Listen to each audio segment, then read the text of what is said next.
A human life is sacred. It is sacred in its being born. It is sacred in its living. It is sacred in its dying.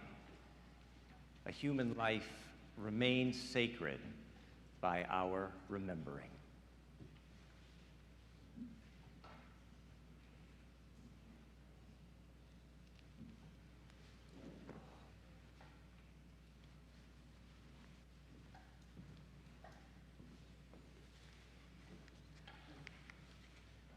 We are here on this warm and sun-infused spring morning to lift up the name of Hugh A. Williamson.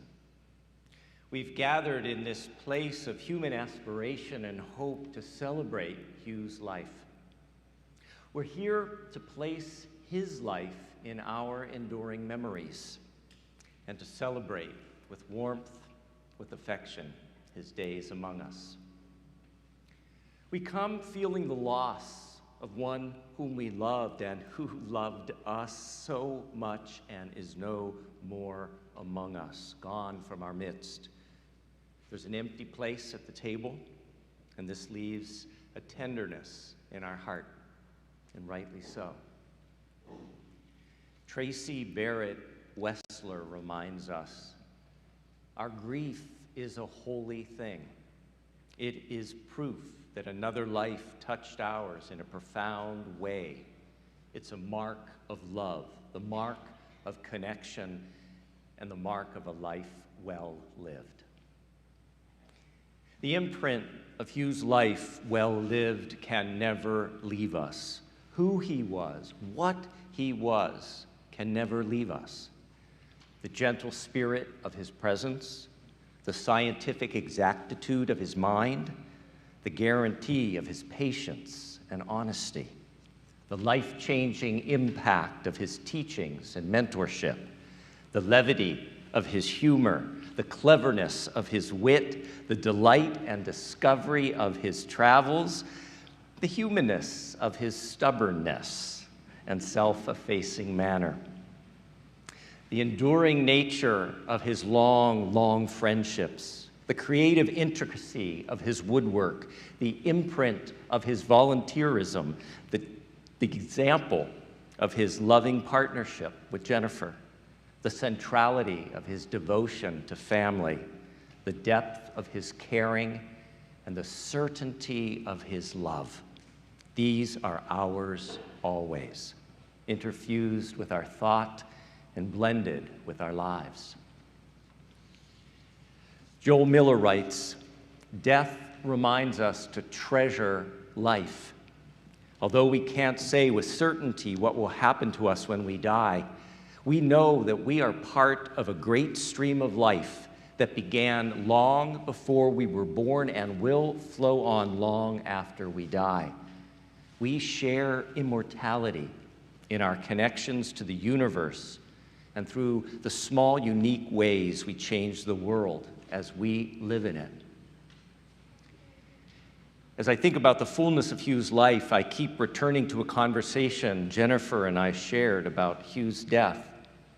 His was not a death hidden away out of sight, but one centered within the palpable love and presence of family. So many family members and friends gathered around Hugh in those last days. There was an abundance of bright smiles, sung songs, and shared stories. There was happiness, there was touch, there was tenderness. There was a loving vibrancy to Hugh's journey into death that matched the loving vibrancy of his life. As a professor of physical science and a realist, Hugh knew the condition of our birth, that at the end of the road, near or far, stands always our death. All generations have had to bear this heavy truth. So the need that is upon us is the need to accept both the glory and the tragedy of life, its great joy and its painful limits, its beginnings and its farewells. Each of us gathered here is at different stages in our own lives' journey, especially Hugh's family. We're gathered here and we look at the mysteries of life and death in different ways. We speak diverse dialects of spirit and follow different faith traditions, and none. Yet this morning, we share one thing in common. At one point or another, to a small degree or large, the life of Hugh has been woven into our own lives by blood, by marriage, by family ties, by Texas soil, by university, by working side by side, by friendship, by evenings spent along the San Joaquin River, by travel, by gardening, by activism for peace, by community, by meeting heart with heart. And so this is our morning to remember how our lives have forever been changed by Hugh. It's a time to tell stories and share memories. It's a time to feel deep gratitude for having shared the journey with Hugh. And so in the spirit, I invite Kaylee, Clara, Mason, and Cadence to come forward and light a candle.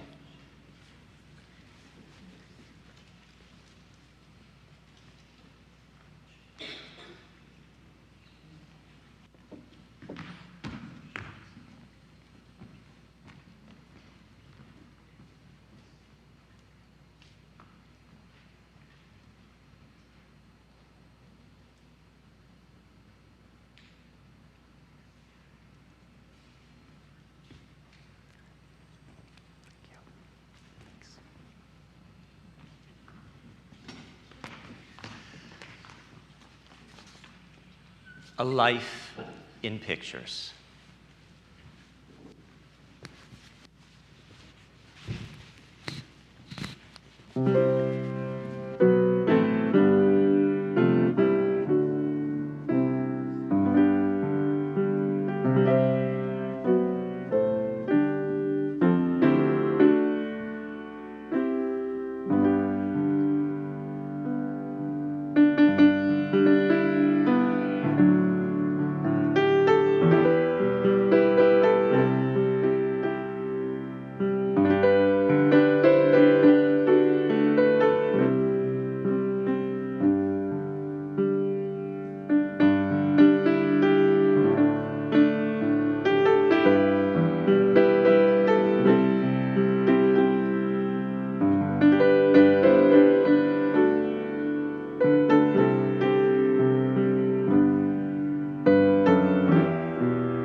Good morning, everyone.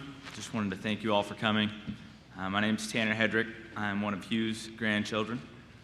Our family knows that Hugh had an impact on so many of the lives he touched. A father, an educator, and a master craftsman, his presence nurtured the success of many individuals surrounding him. Here's a reading by Ralph Waldo Emerson, What is Success? To laugh often and much, to win the respect of intelligent people and the affection of children, to earn the approbation of honest critics and endure the betrayal of false friends, to appreciate beauty, to find the best in others, to give of oneself, to leave the world a bit better, whether by a healthy child, a garden patch, or a redeemed social condition, to have played and laughed with enthusiasm and sung with exultation, to know even one life has breathed easier because you have lived. This is to have succeeded. Thank you.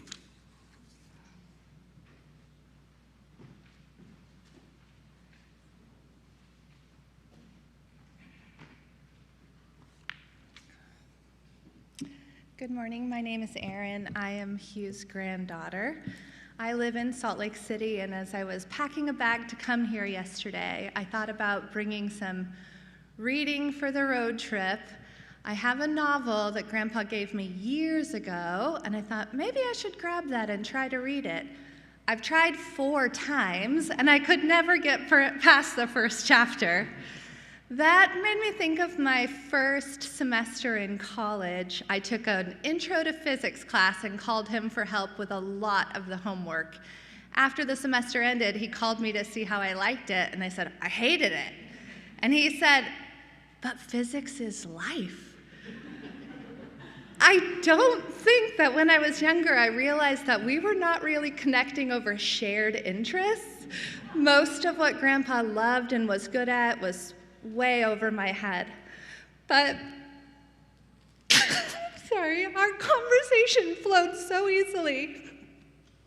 He had such a special talent for meeting me where I was at. He listened to me sing. He invited all of my ideas. I lived in Korea a few years ago, and one night after we put my kids to bed, we sat outside, just talking into the night. And he paid me the compliment of a lifetime and said, I consider you to be one of my best friends.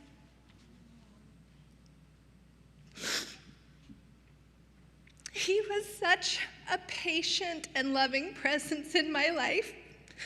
And my stepbrother Curtis noticed that too. I'm going to read a message that Curtis sent to my grandpa a few days before he died. Hey Hugh, this is Curtis Wilkinson. I've just been thinking about you and what a strong impact you've had on my family and me. Doran has often shared stories with me about how you were as a father to him. He's given many examples of your strong moral character, intelligence, and kindness. You've been a force for good in his generation and mine. I often reflect on how patient you were as a father and how you looked for opportunities to pay for your raising with your children. Without you, Doran would not be who he is today, nor would I be who I am today. We love you very much and are so grateful for you.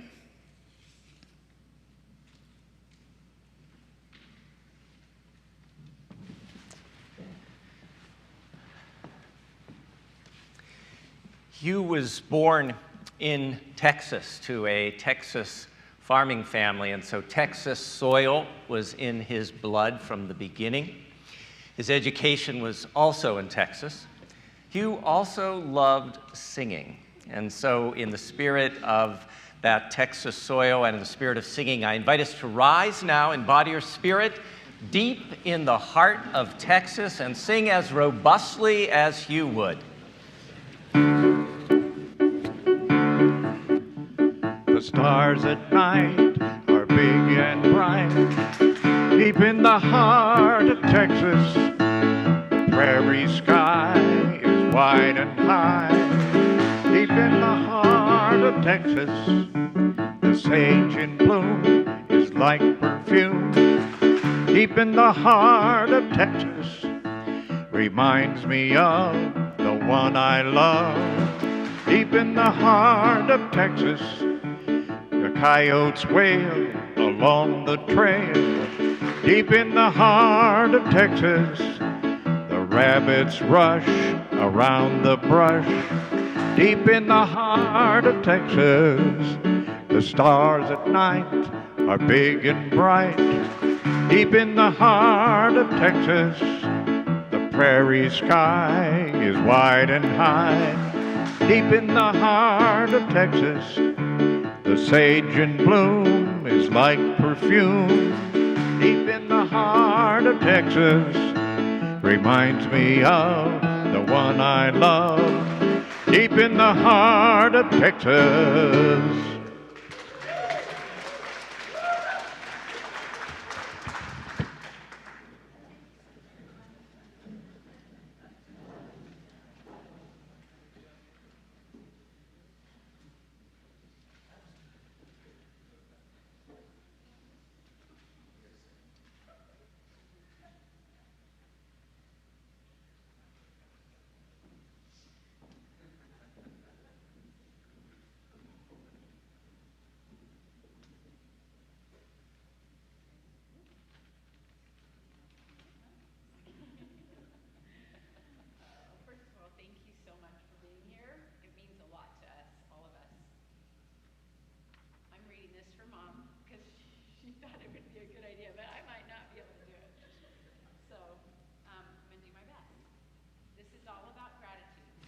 I am grateful to all of you for being here with our family to celebrate the quite extraordinary life of Hugh, our beloved husband, father, grandfather, great-grandfather, uncle, and friend. A special thanks to all of you who were able to visit him in his last days. It made him very happy and peaceful. That was something special. I am so grateful for the 46 amazing years Hugh and I were able to spend together, for the wonderful children he brought to the marriage who have so enriched my life, for the love, acceptance, and guidance he gave my children, for the love, tears, and laughter that we shared, for the endeavors we were able to work on together, and for the marvelous places we saw and people we met. Those of you who know us well understand that I actually married him for his Ford Pinto, which had both a heater and an air conditioner, and blew up if you rear-ended it. Thank you, darling.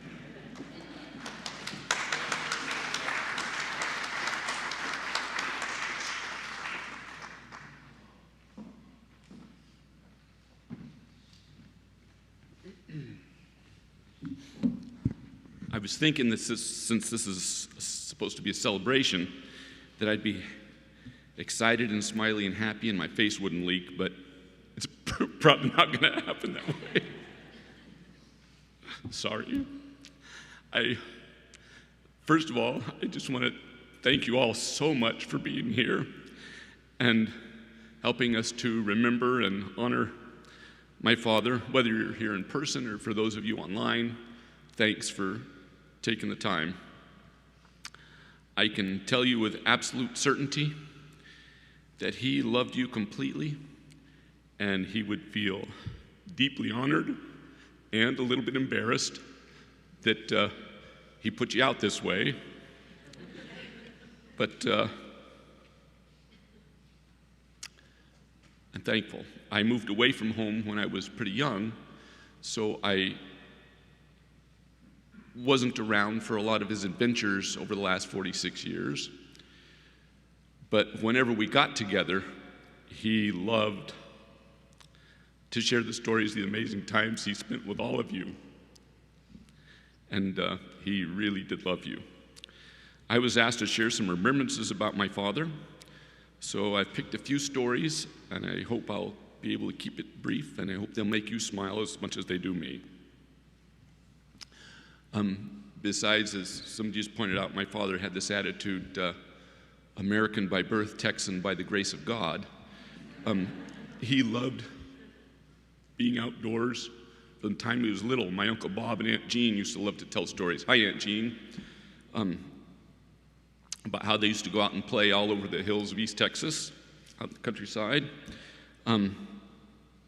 One of the things they like to do is go fishing with their feet.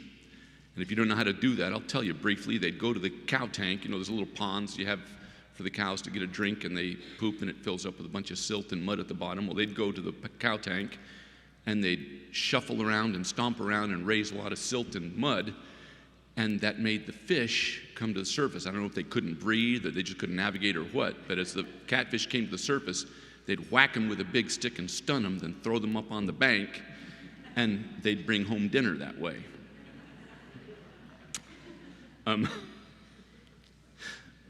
When he got older and became a dad himself, he always took us kids camping and backpacking all over the country, took us to the beaches, he just loved to play outside.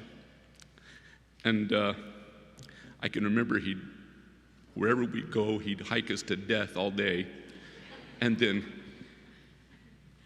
build a fire and cook us dinner. And once we were fed, we'd all start singing. He'd play the harmonica until we passed out, and then he'd carry us to our sleeping bags and tuck us in.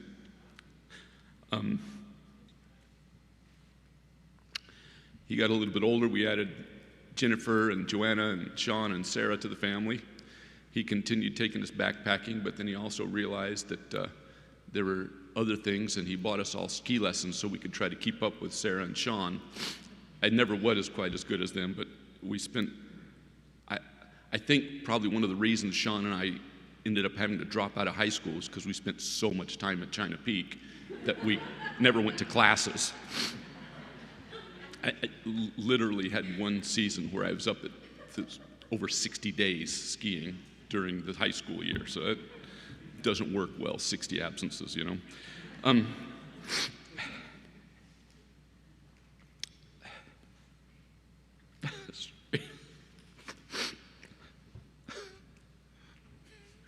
Most people think of my dad being quiet, peaceful, and calm.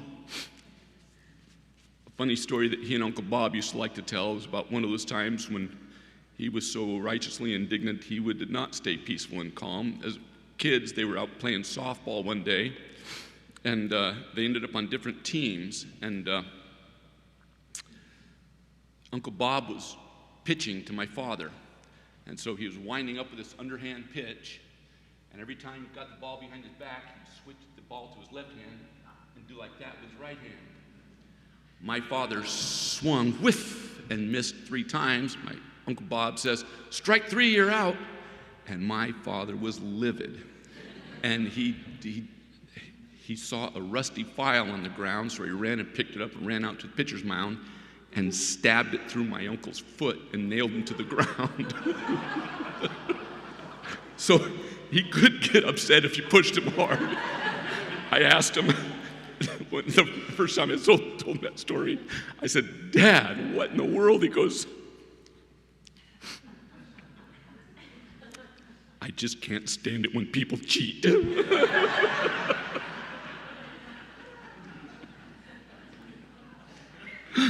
Oh, goodness. But that was the strength of his personal ethic, and I'm telling you now, you want to make that guy mad, just cheat a little bit. And in truth, he really was as loving and patient as some of you told me. And all of us kids brought serious amounts of trouble and brain damage to the family at various times. In 62 years of knowing my dad, though, I can really only remember a handful of times that he got upset enough to raise his voice, or even more drastic, to spank us, like the time I set the house on fire. Jeez, Dad. But, he did not like that. No, sirree.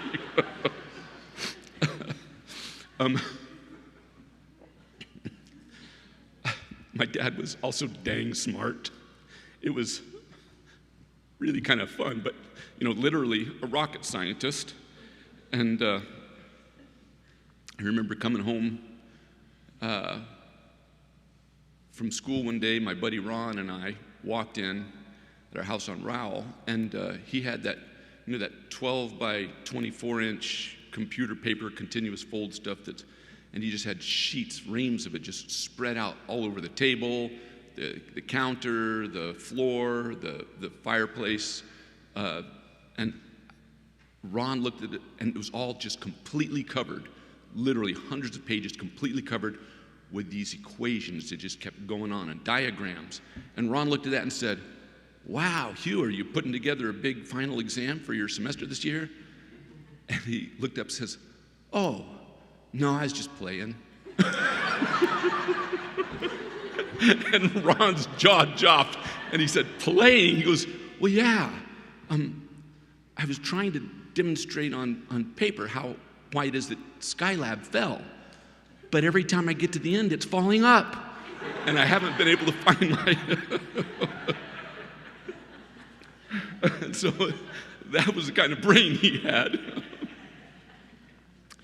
He confided in me more than once that he worried about whether he would ever make a valuable contribution to the world. And he confessed to me once that he wished he'd been more courageous in standing up for the things he believed in. Over the years, I've met many of his friends and colleagues and students, and I've often heard them say that when they were with my dad, they felt like he was really listening to them and that he cared about them. I assure you, if you're one of those people, he did, deeply. He really was one of the most compassionate people I've ever met in my life.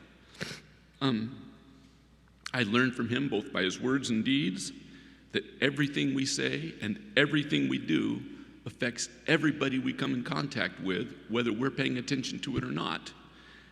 And so he drilled it into me early on that we need to be very careful that what we're doing is edifying and uplifting to others and doesn't tear them down. So if you're listening right now, Dad, don't worry. You did a good job. At this point, too, I should also admit that I don't think he would have been as effective in that regard if it hadn't been for Jennifer coming along. And I thank you, Jennifer, for having the courage to jump off that cliff of insanity with him. You brought immeasurable joy to his life, and we're grateful for that. When he married Jennifer and gained 3 more kids, for him it was just like they'd always been a part of his family. And he proved to us through his example that love and devotion is not a zero-sum game, but it is an exponential function. And it just got better and better as the years went on, as we added kids, grandkids, great-grandkids, etc. There are a lot more stories that I would love to share. I was told to keep it 2 minutes. Already I've blown that, I know. But I want to sum up with one last thought, and that was when we were little, Dad was quick to tell us that there was no such thing as a tooth fairy, no Easter bunny, no Santa Claus, and that there's no such thing as God. Nevertheless, because of his kindness, his tenderness, his unconditional love, he made it very easy for us to grow up to believe in God, which I do now. So thank you, Dad. In that regard, I'm sorry you failed, but too bad. I love you, and I'll see you in a little while.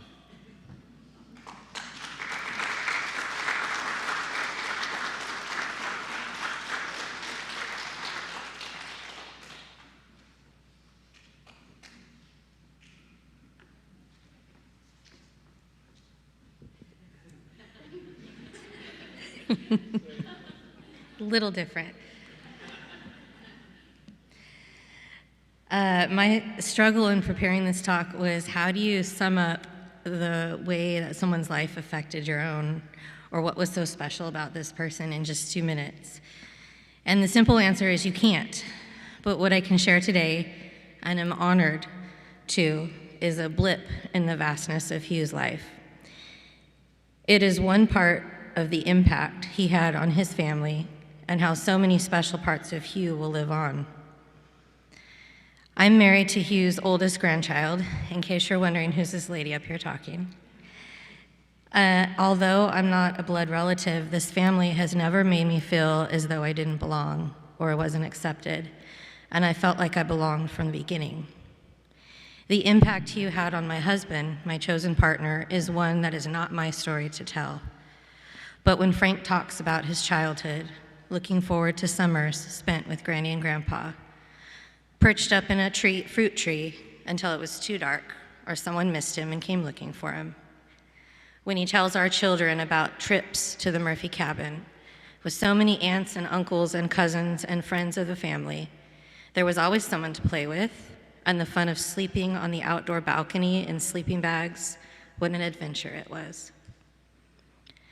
When I witnessed as a teen the way it looks and feels for someone to see you, not just what you're saying or how you look that day, but to listen with such focus and intent to the words you are saying and what is important to you, the way Hugh saw Frank.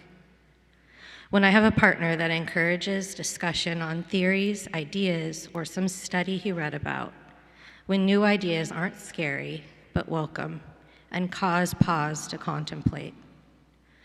When my children only have one grandpa, and they associate what a grandpa is with calm, steady, soft, curious, wise, and warm hugs.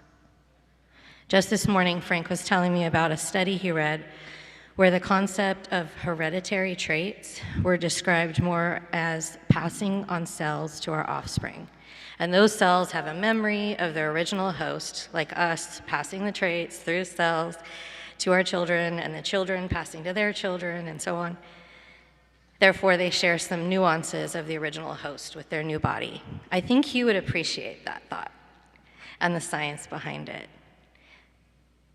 But how funny that today of all days, this is the topic of our early morning conversation. I see it in front of me in the children, grandchildren, and great-grandchildren that stem from Hugh. The calm, patient, attentive, wise, and curious, welcoming spirit that Hugh was in these people that are so much a part of him. So he continues on, and the impact of his life doesn't end with his physical end. Hugh is a part of my everyday life, in my partner, my children, my family, and Hugh will live on in all of us.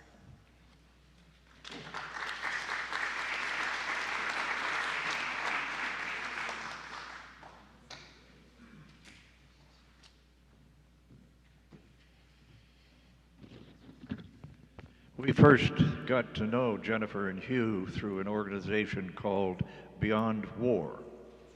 And they were trying very hard to stop the growth of nuclear weapons around the world. And this song was very important at that time.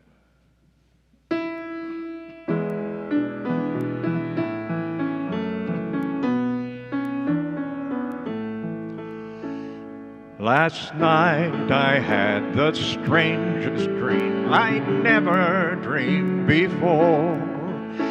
I dreamed the world had all agreed to put an end to war. I dreamed I saw a mighty room filled with women and men, and the paper they were signing said they'd never fight again. And when the paper was all signed and 1,000,000 copies made, they all joined hands and bowed their heads, and grateful prayers were said.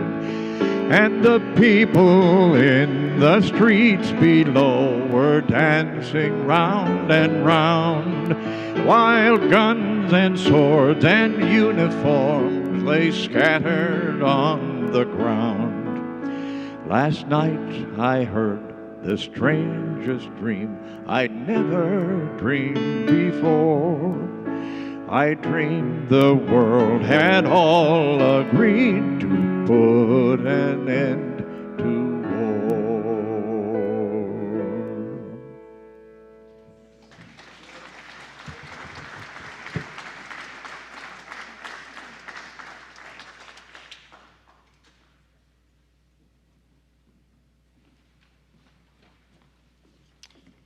So those of you who know Dennis Megarditchian know that I am not him. My name is Daniel. I'm married to Erin, and she spoke earlier. But I have the privilege of reading Dennis's thoughts here about Grandpa Hugh. And then I might steal a moment to read something with Granny Jennifer's blessing, of course. But Dennis said, although I'd thought about speaking today, when Jennifer asked if I would care to, I got a little nervous. What can I say about a kind and gentle man, a thoughtful and giving individual that you don't already know? A way of life and his giving nature is exemplified by the song, "He Ain't Heavy, He's My Brother" by the Hollies. So, I can only add all too briefly what he meant to me. My apologies if I don't get all the sequences right. Those of you who are of my vintage know that old memories are like eyeglasses and hearing aids. You know they exist, but you're not sure where you've placed them.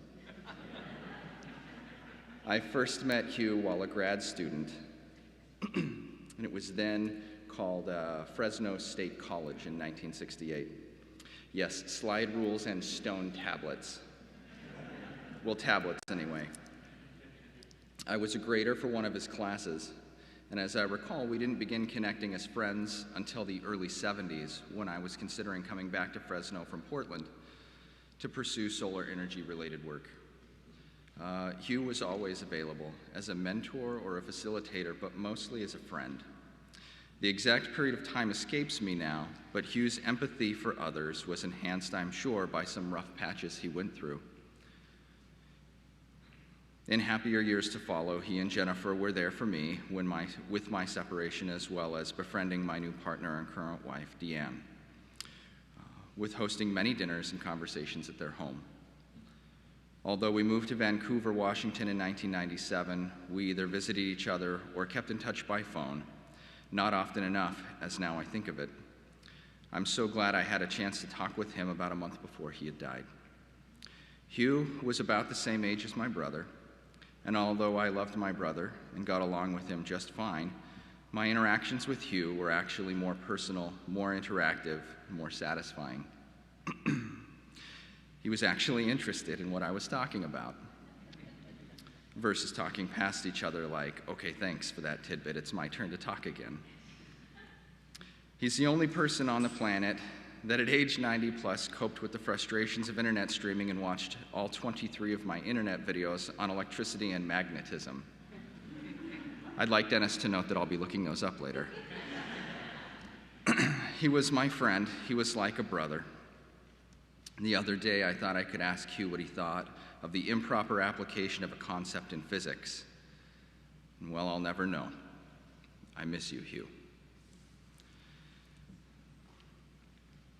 If I may just very briefly, Erin and I were here for a couple of days prior to Hugh's death. We spent time in the home with the family, and when we got home, I sent her a text message real quick that just says, "Hi, Granny Jennifer. I just wanted to let you know that Erin and I have been thinking of you every single day since we drove home from Fresno. We love you.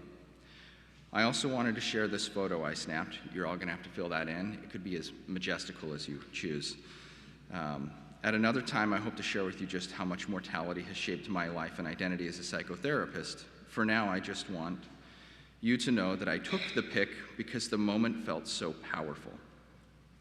It was just before Tessa began talking about her work, and everyone listened intensely and asked thoughtful questions, and most of all, everyone was so deeply present.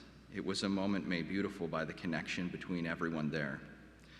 Connections to a shared world wherein you and Grandpa Hugh created the gravity that brought it all together. I think I will forever regret not having the chance to know Grandpa Hugh better. I feel both robbed and grateful that his life allowed for me to know you and Grandpa Hugh at all. When I lost my mother to cancer, one of the only ways I managed to cope was to commit myself to becoming more of the person I had lost. In the case of my mom, it was and remains passion, being deeply in love with life, no matter what came. For Grandpa Hugh, it will be kindness of presence. I hope to bring the benevolence and genuine interest that I felt in the few moments I got to share with him. Aaron and I will see you again soon. I cannot wait for us to share more moments together. I'm so grateful to be a part of your gravity. Enough love, Daniel.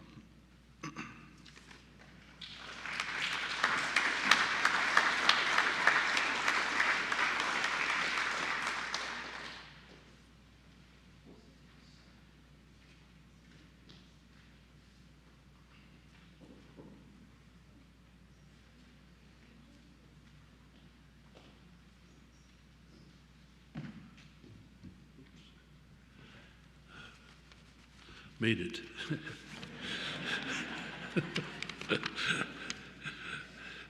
It's always in doubt. I met Hugh 51 years ago when we first moved to Fresno. He was one of the very first people I met. Sandra, my wife, and I enjoyed many evenings with Hugh, including numerous potlucks with physics students and faculty, many of which he hosted. He was always interested in creating a welcoming environment for the students and faculty, both in the classroom and socially. And we had many, many potlucks.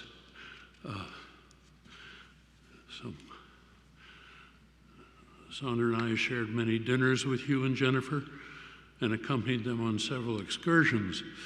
They introduced us to elephant seals, and both of us went on to become docents at the Piedras Blancas rookery.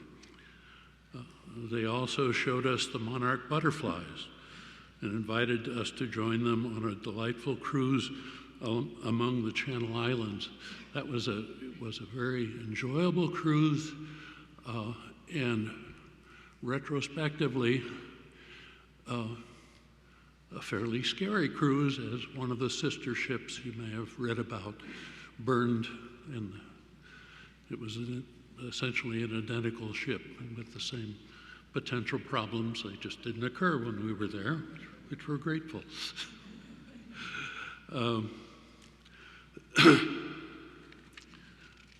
Hugh and I followed our spouses into Master Gardeners, and their garden is a witness to their success, if mine does not quite make that. And just before the pandemic, Hugh and Jennifer and I went to Idaho to view the eclipse. Hugh's company was always enjoyable and valued. He was wise and a gracious man.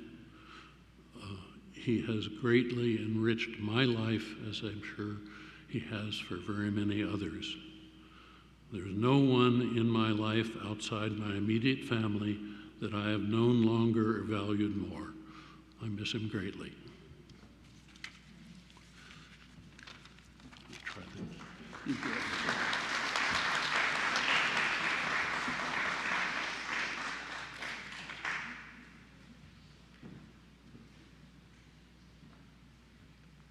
I've been retired for over 20 years, so I don't wear a tie very often.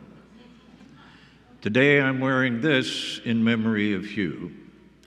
He was with me when I bought it in a silk factory in China. We've had the privilege, Carolyn and I, of traveling in many, many places with them. Africa, places in Europe, Bulgaria, of all places.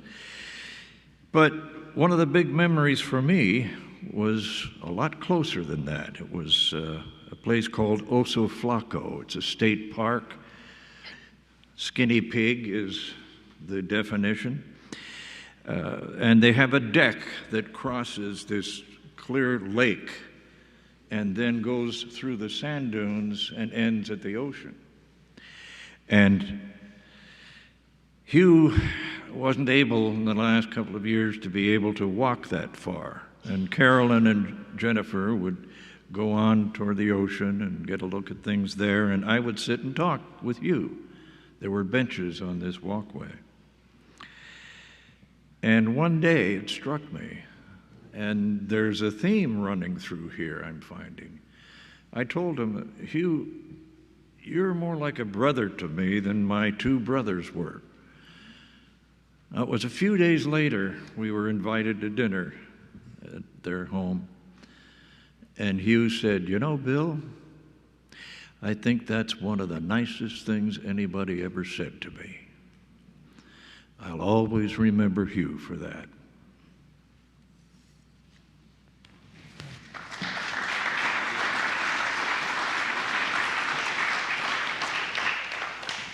We know that there are more stories, more memories alive in your hearts and minds, and we'd like to take a little bit of time to have an open sharing. We'd ask if you have a brief story or a way that Hugh touched and impacted your life to come forward and to share that. I'm going to bring the microphone over. I see we have one person already. And then just by a show of hands, and then I'll invite you up.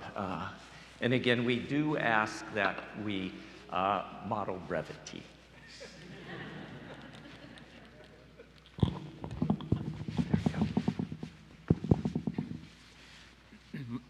My name is Manfred Bucher.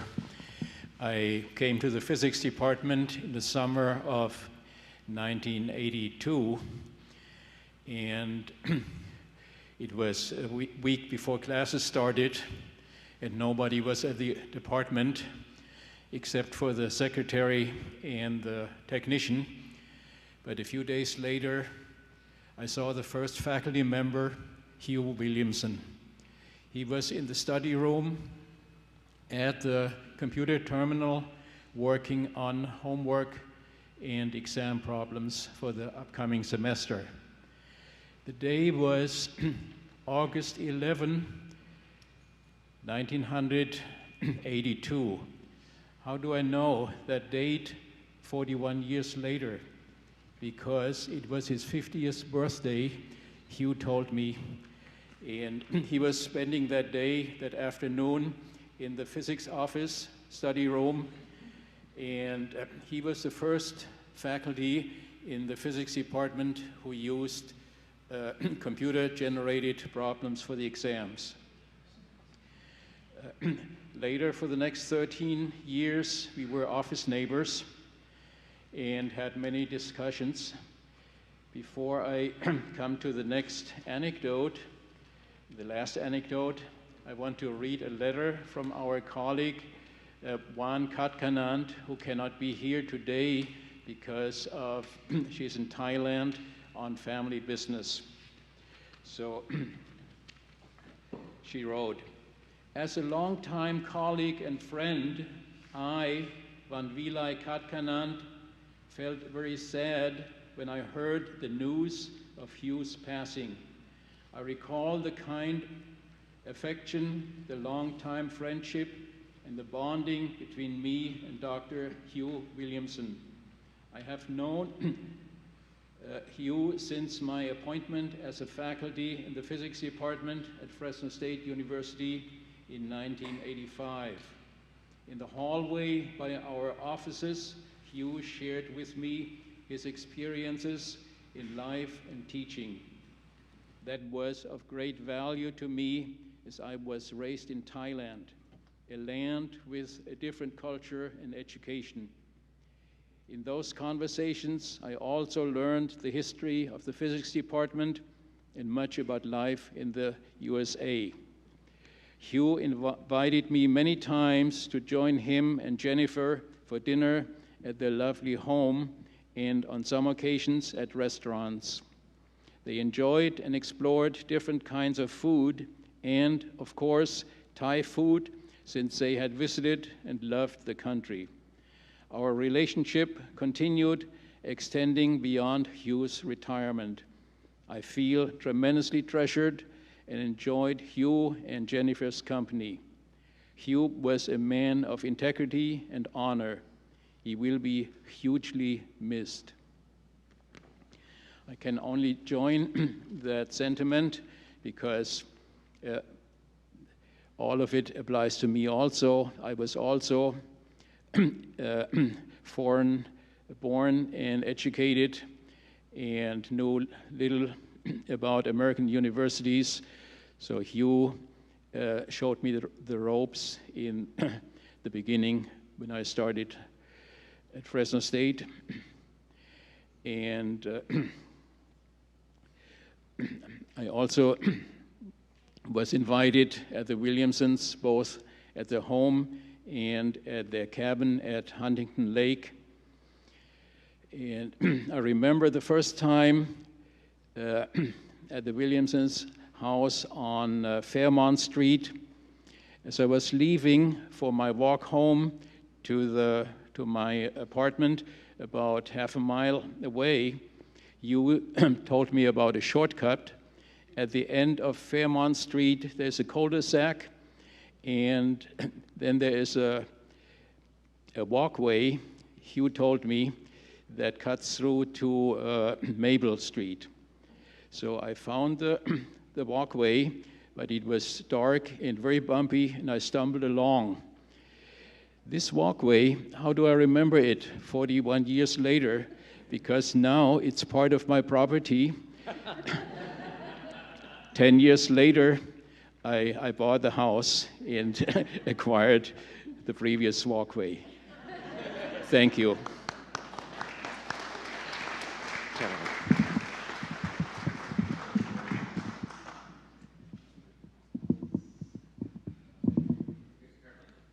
Hugh is a very, very generous person. And about 4 years ago, when we moved into co-housing next door, we had an apricot tree right outside our bedroom window. And Hugh decided we needed this woodpecker. And so we put it on our apricot tree, look at it every day, and always feel his love.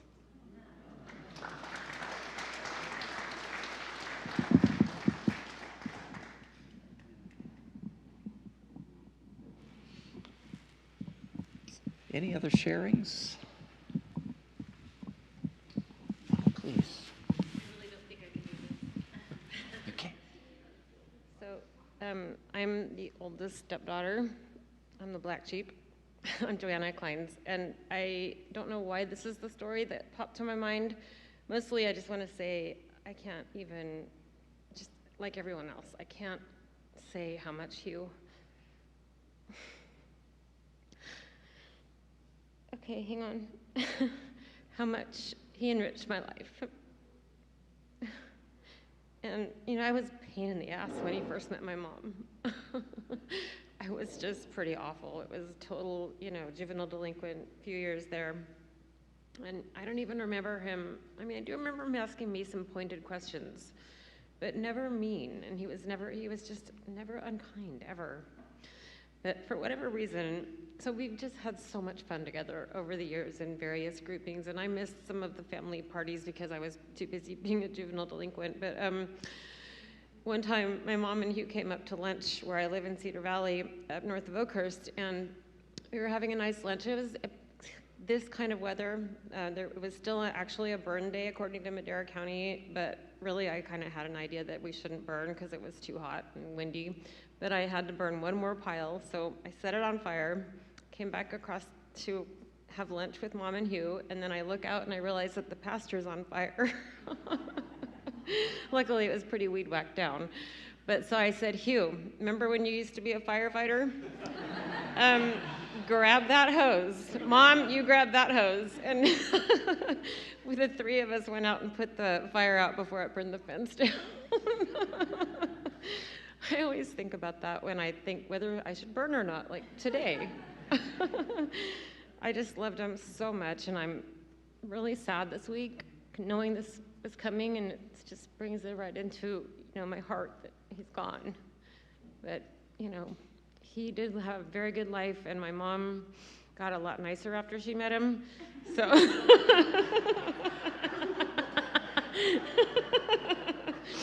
Anyway, I love you, Hugh, and Mom, and everybody, and my whole family, you know, the Brady Bunch gone crazy. Thank you.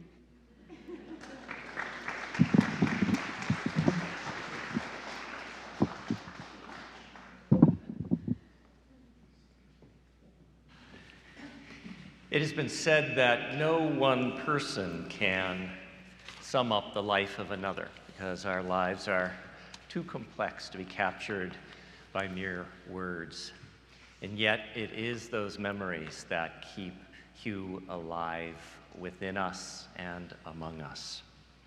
In that spirit, I invite you to join in our responsive reading, "We Remember Him." And your response will be, "We remember him." In the rising of the sun and its going down, we remember him. In the crash of the waves and in the stillness of the seas, we remember him. In the blowing of the wind and in the chill of winter, we remember him. In the opening of the buds and in the rebirth of spring, we remember him. In the blueness of the skies and in the heat of Fresno summer, we remember him. In the rustling of the leaves and in the beauty of autumn, we remember him. In the beginning of the year and when it ends, we remember him.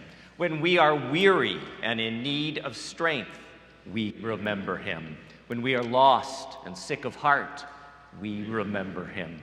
When we have joys and special celebrations we yearn to share, we remember him. So long as we live, he too shall live, for he is part of us as we remember him. May it be so. Before I speak our words of release and benediction and we sing our closing song, a song Jennifer has picked and is inviting us to sing together, please know that Jennifer and Hugh's entire family hope that you will join them for a reception out in the quad after the service. We're going to ask that you allow, after we finish singing, we allow the family to proceed down the center aisle. They'll be lining up in the entryway for a receiving line. And once they're in place, you can head on out, give your regards to the family, and then just turn left into the quad. As you're able, I invite you to stand in body or spirit to honor Hugh. Please rise.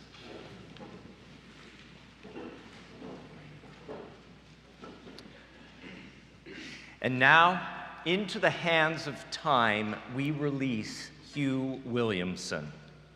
Having left us now, he goes free of the earth.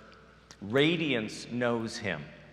Grown lighter than breath, he is set free in our remembering. Grown brighter than vision, he goes dark into the hill that holds his peace. He is hidden among all that is and cannot be lost. And for us, the living, may our love for Hugh be witnessed, renewed, and strengthened on this day and henceforth in our caring and love for others and for this earth, because that's the way Hugh lived his life. So that we, like Hugh may be part of the world's hope and not its fear, its love and not its hate, and so we may know in new and deeper ways the great spirit of life that connects us all. May it be so. Blessed be. Amen. Let's sing always.